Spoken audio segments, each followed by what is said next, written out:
అధ్యక్ష dedicated commission report secret ఎందుకు అధ్యక్ష? ఈ అసెంబ్లీ కన్నా షేర్ చేయాలి కదా, ప్రజలకన్నా షేర్ చేయాలి కదా. డెడికేటెడ్ కమిషన్ ఏం చెప్పిందో ఆ రిపోర్ట్ షేర్ చేయాలి. మీరు కులగణన చేస్తే ఇందాక మహేష్ అన్న మాట్లాడుకుంటూ అన్నారు, ఇదివరకు కుల సంఘాలు ఎవరికి వాళ్ళు చెప్పుకుంటుండే, కార్డుల మీద కొట్టించుకుంటుండే మేము ఇంతమంది ఉన్నాం అంతమంది ఉన్నామని. కానీ ఇప్పుడు మేము లెక్క పెట్టాం కాబట్టి సగర్వంగా చెప్పుకోవచ్చు అన్నారు. ఏడకెళ్ళి చెప్తామన్నా? ఎంతమంది పద్మశాలీలు ఉన్నారో చెప్పిరా మీరు బయటకి? ఎంతమంది ముదిరాజులు ఉన్నారో చెప్పిరా? ఎంతమంది ఎంబీసీలు ఉన్నారో చెప్పిండ్రా? అధ్యక్ష ఇవాళ నేను హౌస్లో అందరు బీసీల తరఫున డిమాండ్ చేస్తూ ఉన్నా అధ్యక్ష, బీసీల కులగణన ఏదైతే చేసినారో జనగణన కంప్లీట్గా గ్రామాల వారీగా ఏ కమ్యూనిటీ వాళ్ళు ఎంతమంది ఉన్నారో గ్రామ పంచాయతీలో పెట్టండి.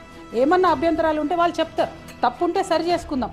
సరే ఒకవేళ వాళ్ళు 56% ఉన్నా మేము 42% రిజర్వేషన్ ఇస్తామంటే it's okay, at policy decision, అందులో తప్పు పట్టం మేము, అది మీ ఎన్నికల ప్రామిస్, మేము ఇంతే ఇస్తాం.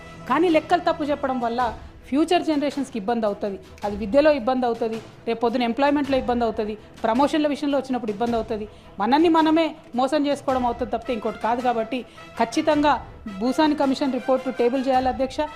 కులగణన వివరాలను కూడా గ్రామ పంచాయతీల వారీగా టేబుల్ చేయాలని చెప్పి నేను డిమాండ్ చేస్తూ ఉన్నాను అధ్యక్ష.